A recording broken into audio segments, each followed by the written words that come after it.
صلی علی رسول الکریم اما بعد۔ گزشتہ شب 8ویں پارے کے نصف سے 9ویں پارے کے ثلث تک تلاوت کیا گیا، یعنی سورہ اعراف مکمل تلاوت کی گئی۔ اللہ کریم جل وعلا نے پیغام دیا ہے کہ اتبعوا ما انزل الیکم من ربکم ولا تتبعوا من دونہ اولیاء قلیلا ما تذکرون۔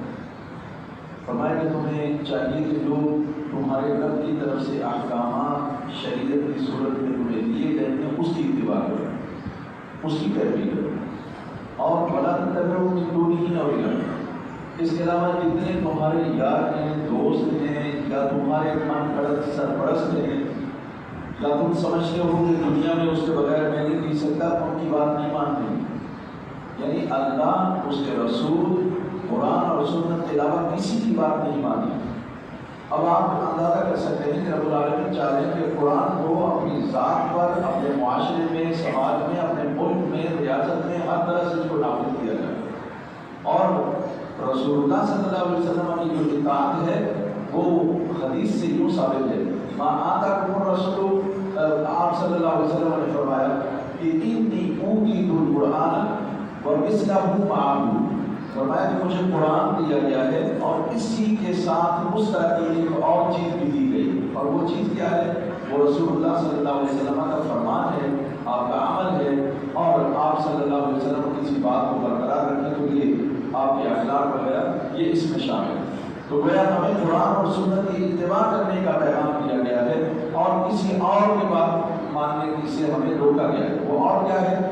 پورا ایک سسٹم ہے، پورا ایک نظام ہے، یہ قرآن ہے، اسلام ہے، اور اس کے مقابلے میں جمہوریت ہے، سیکولرزم ہے، اور سوشلزم ہے، اور کیپٹلزم ہے، یہ سارے جتنے بھی ازم ہیں یہ سب قرآن کے مقابلے میں۔ تو ہمیں یہ پیغام دیا گیا ہے کسی اور کی بات نہیں ماننی، آپ نے صرف قرآن کی بات ماننی۔ ہاں، قرآن ہماری نفسیات سے کس طرح سے واقف ہے ذرا غور کیجیے۔ قلیلا ما تذکرون، اللہ کہہ رہے ہیں کہ تم میں سے کم لوگ ہی ہیں جو نصیحت کو قبول کرتے ہیں۔ کیا مطلب؟ تم ہماری کم ہی مانتے ہو، لیکن پھر بھی ہم رحمان ہیں، اس لیے تمہیں بتائے دے رہے ہیں کہ صرف قرآن اور سنت کی اتباع کرو گے تو تمہیں کامیابی ملے گی۔ قلیلا ما تذکرون، مانتے نہیں ہو تم ہماری سنتے نہیں ہو۔ اور یہ بات بڑی عجیب ہے کہ ماشاءاللہ سے ایسے فکر آتی ہے ہم پر کہ وہ ہر وقت قلیلا ما تذکرون، بہت کم لوگ ہیں جو یہ نصیحت قبول کرتے ہیں۔ تو یہ قرآن کا یہ پیغام ہے۔ پھر اللہ تبارک و تعالیٰ نے توبہ کی فضیلت میں قال ربنا ظلمنا انفسنا وان لم تغفر لنا وترحمنا لنكونن من الخاسرين۔ ان دونوں نے یہ کہا، یعنی آدم علیہ السلام اور اماں حوا علیہ السلام، دونوں نے اللہ تبارک و تعالیٰ کی بارگاہ میں یہ اعتراف کیا کہ اللہ جو ہم نے تیری نافرمانی کی تھی، تو نے روکا تھا کہ اس درخت کا پھل نہیں کھانا، اور ہم نے کھایا، شیطان نے وسوسہ ڈالا، اور اماں حوا نے اکسایا بابا جی کو، اور بابا جی ان کی باتوں میں آ گئے، اور دونوں نے مل کے کھایا، پردے آنکھوں سے ہٹ گئے، اور پھر وہ جو جسم پہلے انہیں نظر نہیں آ رہے تھے وہ ایک دوسرے کے سامنے برہنہ ہو گئے، ننگے ہو گئے۔ تو درخت، جنت کے درختوں کے پتے توڑ کر اپنے اوپر لگانے لگے۔ تو پھر انہوں نے کہا جب اللہ نے ان کو نیچے اتار دیا، یعنی جنت سے نکال دیا، تو پھر کہنے لگے اللہ ہم نے واقعی ظلم کیا ہے، ہم اعتراف کرتے ہیں کہ ہم سے غلطی ہوئی ہے، اب ہمارا معاملہ تیرے حوالے۔ اگر تم نے ہمیں معاف نہ کیا، اگر تم نے ہمیں بخش نہ دیا اور ہم پر رحم نہ کیا، اے اللہ ہم خسارہ اٹھانے والے ہو گئے۔ اب یہاں اللہ تبارک و تعالیٰ نے دو راستے ہمارے لیے متعین کر دیے۔ اب آپ کو یہ اختیار ہے آپ کس کے راستے پر چلتے ہیں۔ کیا پہلا راستہ وہ شیطان کا راستہ ہے، اس سے غلطی ہوئی، وہ غلطی پر اڑ گیا، کیوں؟ اللہ سے آرگیو کیا اور کہنے لگا کہ اللہ تو نے مجھے آگ سے پیدا کیا ہے، اور یہ اس کو تو نے مٹی سے پیدا کیا ہے، لہٰذا آگ افضل ہوتی ہے، میں کبھی بھی اس کو سجدہ نہیں کروں گا۔ تو اس نے سجدہ نہیں کیا، تو سجدہ نہ کرنے کے بعد چاہیے تھا کہ غلطی مان لیتا، اللہ سے معافی مانگ لیتا، لیکن اس نے ایسا نہیں کیا۔ اس نے اصرار کیا، ڈٹ گیا، کھڑا ہو گیا، اور دلائل اکٹھے کرنے لگا۔ رب العالمین کو دلائل دے رہا ہے کہ کیوں میں نے سجدہ نہیں کیا اور کیوں مجھے نہیں کرنا چاہیے تھا۔ اس کا مطلب یہ ہو گیا کہ راستہ متعین ہو گیا کہ جو شخص گناہ کرے اور وہ اس پر اڑ جائے اور اس کو سچا ثابت کرنے کے لیے، حق ثابت کرنے کے لیے دلائل اکٹھے کرے، یہ شیطانی راستہ ہے۔ اور جو اللہ کے بندے ہوتے ہیں ان سے غلطی ہو جاتی ہے، وہ ندامت کا اظہار کرتے ہیں، وہ اللہ سے توبہ کرتے ہیں، اللہ سے معافی مانگتے ہیں، رب العالمین انہیں معاف فرما دیتا ہے۔ یہ اللہ والوں کا راستہ ہے۔ اب یہ آپ کی مرضی ہے کہ آپ یہاں ہم کون سا راستہ اختیار کریں۔ تو ہمیں چاہیے کہ ہم اللہ والوں کا راستہ اختیار کریں۔ غلطی ہو جانا بڑی بات نہیں، لیکن غلطی پر نہ ٹکانا یہ بہت بری بات ہے۔ لہٰذا غلطی ہونے کے بعد احساس ندامت کے ساتھ بارگاہ الہی میں رجوع کرنا چاہیے، توبہ کرنی چاہیے۔ توبہ کرو کہ قابل ہو گئے سفید بال کہ شب دن گزر گیا، شب گزر گئی، دن آ گیا۔ تو اس کا مطلب یہ ہے کہ دن جب آ جائے، روشنی آ جائے، عقل آ جائے، تو پھر انسان کو توبہ کر لینی چاہیے، معافی جو ہے وہ مانگ لینی چاہیے۔ اللہ تبارک و تعالیٰ نے فرمایا کلوا واشربوا ولا تسرفوا انہ لا يحب المسرفین۔ یاد رکھیے پوری طب، پورا میڈیکل سائنس یہ تین الفاظ ہیں، کلو کھاؤ، واشربوا پیو، ولا تسرفوا اور زیادتی نہ کرو، اسراف نہ کرو اور فضول خرچی نہ کرو۔ اللہ اس کو پسند نہیں کرتا۔ اگر آپ اس پر تحقیق کریں گے آپ کو پتہ چلے گا پوری طب اسی بنیاد پر کھڑی ہوئی ہے۔ آپ اللہ کہہ رہے کہ کھاؤ، اس لیے پیٹ تمہارا ہے۔ ہو سکتا ہے ممکن ہے کہ کھانا کسی نے فراہم کر دیا ہو، لیکن پیٹ تمہارا ہے۔ لہٰذا رسول اللہ صلی اللہ علیہ وسلم فرمایا ایک حصہ ذرا چھوڑ کر، یعنی 2 روٹی کی بھوک ہے تو 1 روٹی کھانی چاہیے، یعنی 3 نہیں کھانی چاہیے۔ اسی طرح پانی پینا ہے، بیٹھ کر پینا ہے، دائیں ہاتھ سے پینا ہے، 3 سانس لے کر کے پینا ہے، بسم اللہ پڑھ کر پینا ہے۔ یہ ہوتا ہے بلا تو صرف اسراف نہ کرو، یعنی کھانا کھانا تھا 1 روٹی اور 4 روٹیوں کا سالن ڈال دیا، پتہ چلا روٹیاں بھی توڑ کے رکھی ہوئی ہیں، روٹیاں بھی پھینکی ہوئی ہیں۔ اور اس طرح سے جو ہمارے یہاں کھانے کے بعد جو عام منظر دیکھتے ہیں اس سے اللہ تبارک و تعالیٰ نے منع فرمایا۔ اور ان المبذرین کانوا اخوان الشیاطین، فرمایا یہ جو فضول خرچے ہیں یہ شیطان کے بھائی ہیں۔ تو یہ آپ کی مرضی ہے کہ کھانے کو سنت مصطفیٰ کریم صلی اللہ علیہ وسلم کے مطابق کھائیں، بیماریوں سے بچ جائیں، اور چاہیں تو شیطان کی طرح کھائیں، یعنی ساتوں آنتیں بھر کر کھا لیں تو پھر اس کے بعد بستر پر پڑے رہیں، بیمار پڑے رہیں۔ رسول اللہ صلی اللہ علیہ وسلم کے زمانے میں حبشہ سے ایک حکیم آیا، بہت بڑا حکیم تھا، اجازت طلب کی، رسول اللہ صلی اللہ علیہ وسلم نے اجازت دے دی۔ 6 مہینے وہاں رہا، کوئی بیماری نہیں ہوا، کوئی اس کے کلینک پہ آئے نہیں، اس کی جو ہے وہ جو مطلب تھا وہاں آئے نہیں، وہ بڑا پریشان ہوا۔ ایک آدمی آ گیا، اس سے کہنے لگا کہ آؤ میرے پاس، کہتے ہیں تم کھانا کیسے کھاتے ہو، تم پانی کیسے پیتے ہو؟ اس نے سارا سنت طریقہ بتایا، ہم ہاتھ دھوتے ہیں اور پھر ہم بسم اللہ پڑھ کر کھانا کھاتے ہیں۔ ہمیں رسول اللہ صلی اللہ علیہ وسلم بتایا کہ اتنا کھانا کھاؤ کہ بھوک رہ جائے باقی، تو اس طرح سے ہم کھانا کھاتے ہیں اور اس طرح بیٹھ کر کھانا کھاتے ہیں۔ یہ پانی پینے کا طریقہ بھی بتایا، تو اس نے اپنی دکان اٹھائی اور جانے لگا اور کہا یا رسول اللہ صلی اللہ علیہ وسلم میں واپس جا رہا ہوں۔ آپ نے فرمایا کیوں؟ بیٹھو نا۔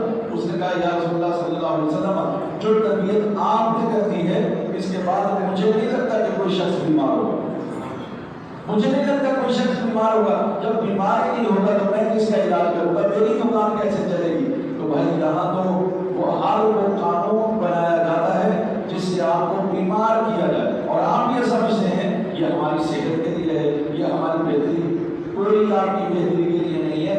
بہتری ہے صرف اللہ اور اس کے رسول کے احکامات کو نافذ کرنے میں، عدل اور انصاف قائم کرنے میں، اور یہ ہے نہیں۔ جب یہ نہیں ہے تو بھول جائیے کہ کوئی آپ کی صحت کا خیال کر رہا ہے، کوئی آپ کو جو ہے وہ مستقبل کا خیال کر رہا ہے، کوئی نہیں۔ آپ کا مستقبل شریعت سے وابستہ ہے اور آپ کے جو کامیابی ہے وہ شریعت سے وابستہ ہے۔ اسے چھوڑ کر آپ کبھی کامیاب نہیں ہو سکتے ہیں۔ پھر اللہ تبارک و تعالیٰ نے فرمایا الذین اتخذوا دینہم لہوا ولعبا وغرتہم الحیاۃ الدنیا فالیوم ننساہم کما نسوا لقاء یومہم ھذا۔ اللہ نے فرمایا وہ لوگ جو دنیا کی زندگی میں دین کو کھیل کود بنائے ہوئے، دنیا کی زندگی میں دین کو کھیل کود بنائے ہوئے، جو بات اپنی مطلب کی ہوئی اس کے حوالے دینے شروع کر دیا، قرآن میں آیا ہے، حدیث میں آیا ہے، اور جہاں دیکھا کہ مفادات پر ضرب پڑتی ہے اور یہاں ذرا قربانی دینا پڑے گی، پیچھے ہٹنا پڑے گا، تو پھر ہمارا نفس ہمیں کہتا ہے کون سا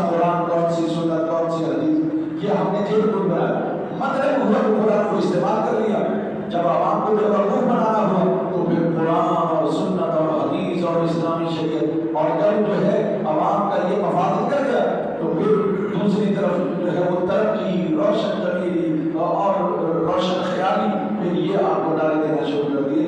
یہ جس نے کھیل کود بنایا ہے نا، اللہ کہہ رہا فَالْيَوْمَ نَنْسَاهُمْ كَمَا نَسُوا لِقَاءَ يَوْمِهِمْ هَٰذَا۔ اللہ تبارک و تعالیٰ فرمائے گا آج قیامت کا دن ہوگا، مندر یہ ہوگا کہ سب لوگ جمع ہوں گے۔ رب العالمین فرمائے گا آج ہم نے ان سب کو بھلا دیا جنہوں نے دنیا کی زندگی میں ہمیں بلا رکھا، جنہوں نے یہ بلا رکھا تھا کہ خدا سے ملاقات ہوگی۔ اللہ تعالیٰ کا قیامت میں انسانوں سے یہ کہے گا بتاؤ میں نے تمہیں زندگی عطا فرمائی، جی ہاں۔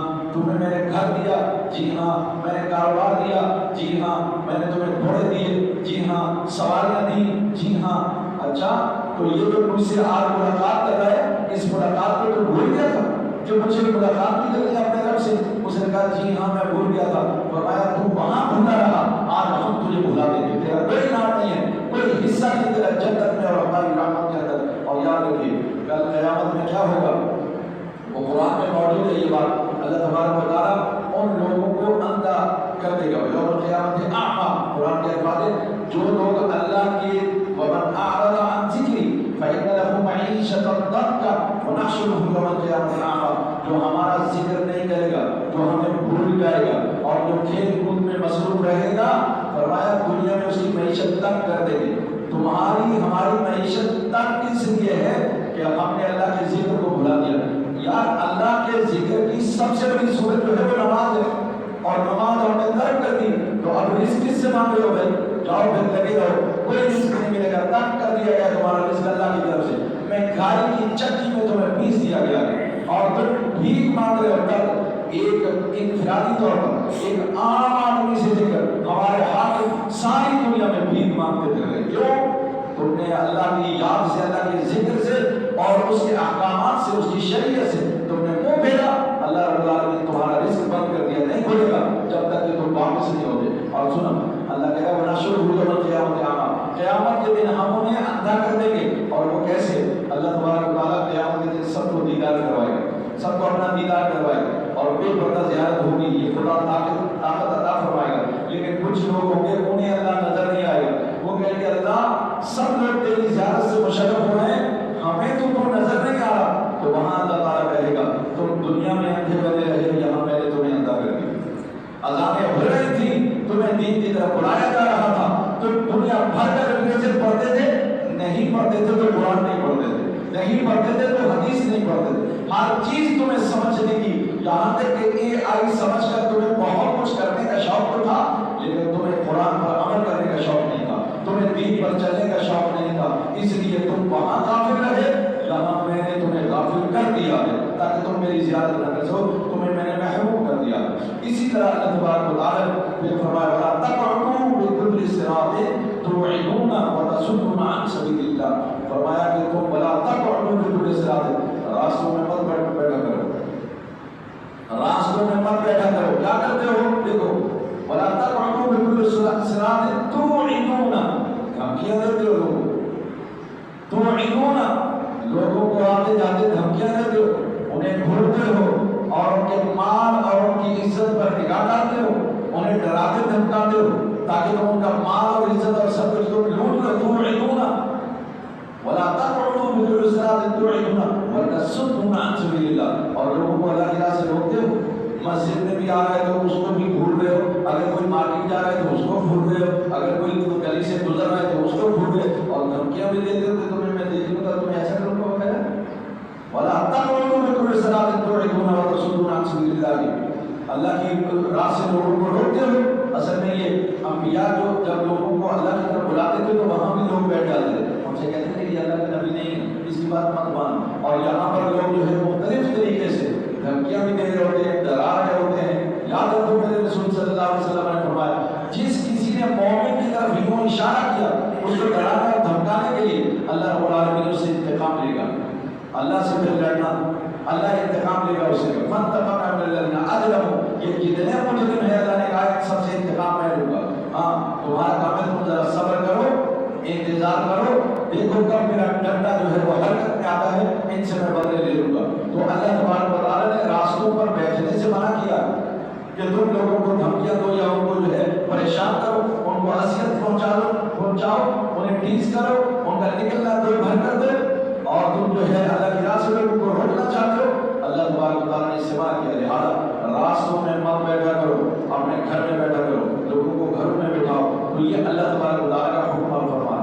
ایک اور جو بہت بڑا معجزہ وہ ہے کہ موسیٰ علیہ السلام اللہ کے پیغمبر، اللہ کے نبی، وہ پیغمبر علیہ السلام اور ایسے نبی ہیں جو اللہ سے کلام کیا کرتے تھے براہ راست. تو اسی لیے آپ کا لقب ہے کلیم اللہ. اللہ تبارک و تعالیٰ نے ان کو ایک خاص جگہ پر بلایا تاکہ اللہ تعالیٰ ان سے بات چیت کرے. وہ وہاں گئے تو کہنے لگے قال ربی ارنی انظر الیک، کہنے لگے اللہ میرا جی چاہتا ہے میں جس سے بات کرتا ہوں اسے دیکھوں بھی، اس کی زیارت کروں.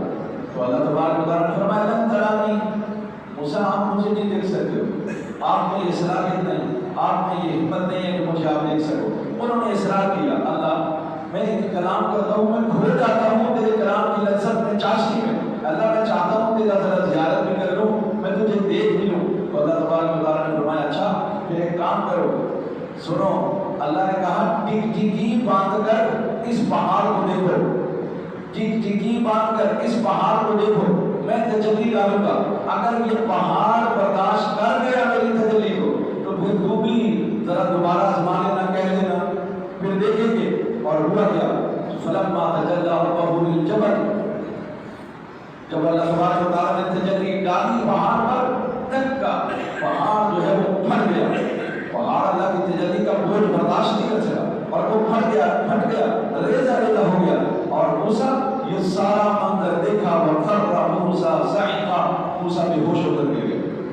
موسیٰ علیہ السلام بے ہوش ہو کر کے گر گئے. گویا اللہ نے بتا دیا کوئی آنکھ دنیا میں مجھے نہیں دیکھ سکتی. لیکن یہاں علم کلام کا ایک معتزلہ کی فرقہ، ان کا کہنا یہ ہے کہ اللہ کو دیکھنا ناممکن ہے، یعنی رؤیت باری تعالی ناممکن ہے.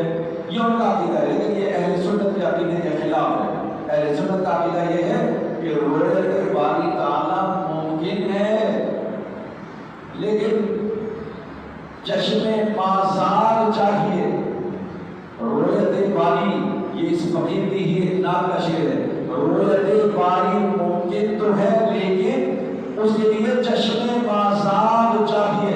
وہ چشم جو پلک بھی نہ چھکے وہ آنکھ چاہیے، یعنی مصطفیٰ کریم صلی اللہ علیہ وسلم کی آنکھ چاہیے. اب مسئلہ یہ ہے کہ دنیا میں تو اللہ کہتا ہے دیکھ نہیں سکے گا، پھر اپنے محبوب کو آسمانوں پر بلا کر اپنی زیارت کروائی تاکہ وہ قاعدہ اور قانون بھی برقرار رہے اور میرا محبوب میری زیارت سے مشرف بھی ہو جائے اور جا کر بتائے کہ ارے میرے خدا کو دیکھا ایسا تھا، ایسا تھا، ایسا تھا، ایسا تھا. ایک آنکھ ہے دنیا میں جو مصطفیٰ کریم صلی اللہ علیہ وسلم کی چشم گرامی ہے کہ جس نے اللہ کو دیکھا بے پردہ. ہاں جا کے آسمان پر دیکھا، دنیا میں نہیں، آسمان پر جا کر کے دیکھا. یہ صرف ایک آنکھ ہے جو واپس آئی جس نے اللہ کو دیکھا ہے، اور کسی نے ابھی تک نہیں دیکھا. ہاں جنت میں جب جائیں گے تو اللہ تبارک و تعالیٰ جنتیوں کو جو سب سے بڑا انعام دے گا وہ یہی ہوگا کہ لوگوں کو اللہ تعالیٰ بے پردہ زیارت نصیب فرمائے گا. ایک دفعہ جو دیکھے گا اللہ کو اس کے جلووں میں ایسا گم ہوگا جیسے کوئی بے ہوش ہوگا، ایسا گم ہو جائے گا. اور ایک اور بھی بات ہے جو نبی صلی اللہ علیہ وسلم نے فرمایا کہ یہ جو موسیٰ علیہ السلام بے ہوش ہو گئے تھے نا، کل قیامت کو اللہ تبارک و تعالیٰ جب اپنی زیارت کروائے گا تو سب لوگ جو ہیں وہ بے ہوش ہو جائیں گے، یعنی کھو جائیں گے، اس میں اللہ کی دیدار میں کھو جائیں گے. فرمایا ایک موقع آئے گا کہ پھر سب لوگ دنیا بے ہوش ہوگی، سب سے پہلے میں اٹھوں گا، میری آنکھ کھلے گی، میں جب دیکھوں گا تو موسیٰ علیہ السلام اللہ کے تخت، اللہ کے عرش کے جو پاؤں ہیں اس کو پکڑا ہوا ہو. آپ فرماتے ہیں کہ مجھے لگتا ہے، آپ فرما رہے نبی صلی اللہ علیہ وسلم فرما مجھے لگتا ہے وہ جو موسیٰ علیہ السلام وہاں دنیا میں بے ہوش ہو گئے تھے، اللہ کی تجلی دیکھ کر اس کا بدلہ اللہ نے یہ دیا.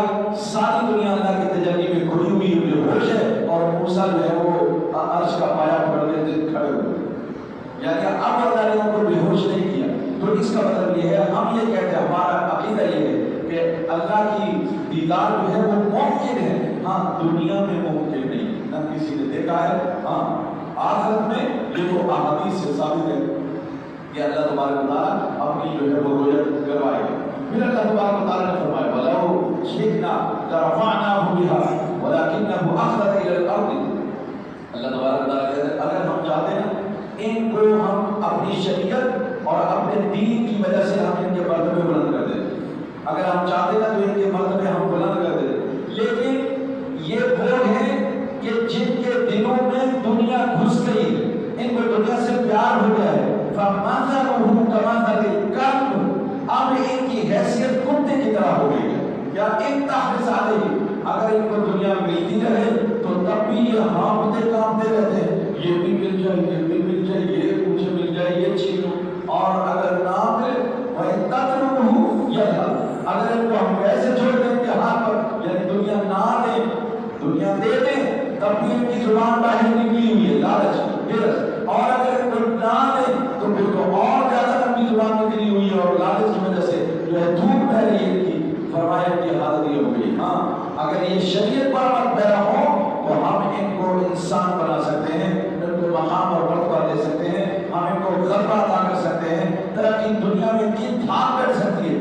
800 سال تک مسلمانوں کی اگر اسلام کا پرچم لہراتا رہا اور مسلمانوں کی دھاک بیٹھتی رہی اور جدید سائنس کی بنیاد اگر انہوں نے رکھی تو اس کی وجہ صرف یہ تھی کہ وہ قرآن و سنت پر عامل تھے، لیکن جیسے جیسے قرآن و سنت سے دور ہوتے گئے ہمارا حال وہ ہو گیا ہے جو اب بتانے کی ضرورت نہیں، جس کے پاس بیٹھو زخم رس رہے ہیں، تھوڑے ہیں کہ ختم نہیں ہوتے، یہ سب لوگ، لیکن اس کا علاج ایک ہی ہے اور وہ ہے شریعت۔ پھر اللہ تبارک و تعالیٰ نے ارشاد فرمایا خُذِ الْعَفْوَ وَأْمُرْ بِالْعُرْفِ وَأَعْرِضْ عَنِ الْجَاهِلِينَ، فرمایا کہ جو ان کو معاف کر دو، خُذِ الْعَفْوَ، معاف کر دیجیے، وَأْمُرْ بِالْعُرْفِ، اور ان کو نیکی کا حکم کرتے رہے، وَأَعْرِضْ عَنِ الْجَاهِلِينَ، اور جاہلوں سے دور رہے، جاہلوں سے دور رہے۔ اور یہ ایک اخلاقی پیغام ہے، کیا مطلب؟ لوگ زیادتی کریں گے، لوگ ظلم کریں گے، لوگ آپ کو برا بھلا کہیں گے، تانو تشریح کریں گے، لیکن آپ نے خود العفو، درگزر سے کام لینا، ان کو معاف کر دینا اور نیکی کا حکم کرتے رہنا۔ نیکی کا حکم کرنے سے بات نہیں آنا، کیوں؟ ہماری اصل میں جو عزت اللہ کے یہاں ہے وہ اسی لیے ہم نیکی کا حکم کرتے ہیں، برائی سے روکتے ہیں۔ لہٰذا ہمیں یہ کرنا جب یہ لوگ ہمیں برا بھلا کہیں، گالیاں دیں اور جو چاہتے ہیں وہ ہمارے ساتھ ظلم و زیادتی کریں، وہاں اعرض عن الجاہلین، اللہ کہہ رہے ہیں یہ جاہل ہیں، ان سے ذرا تم منہ پھیر لیا کرو۔ وَإِذَا مَرُّوا بِاللَّغْوِ مَرُّوا كِرَامًا، جب ان لوگوں کے ساتھ لغو یعنی فضول لوگ اور اللہ کے باقی لوگ اور اللہ سے دور ہوئے لوگ، بہکے ہوئے گناہ لوگوں کے پاس سے گزرو تو فرمایا بڑی عزت کے ساتھ گزر جائے گا، بس آپ نے وقار کے ساتھ گزر جائے گا، دیکھنے کی ضرورت بھی نہیں، بلانے کی ضرورت بھی نہیں ہے۔ اس لیے ہمیں چاہیے کہ ہم جاہلوں سے نہ الجھیں، اپنا دامن ان کے ساتھ نہ الجھائیں، بلکہ ہمیں چاہیے کہ ہم ان سے دور رہیں۔ اور آخری بات خفیہ، اللہ تبارک و تعالیٰ کو آہستہ آہستہ خفیہ طریقے سے پکارو۔ کیا مطلب؟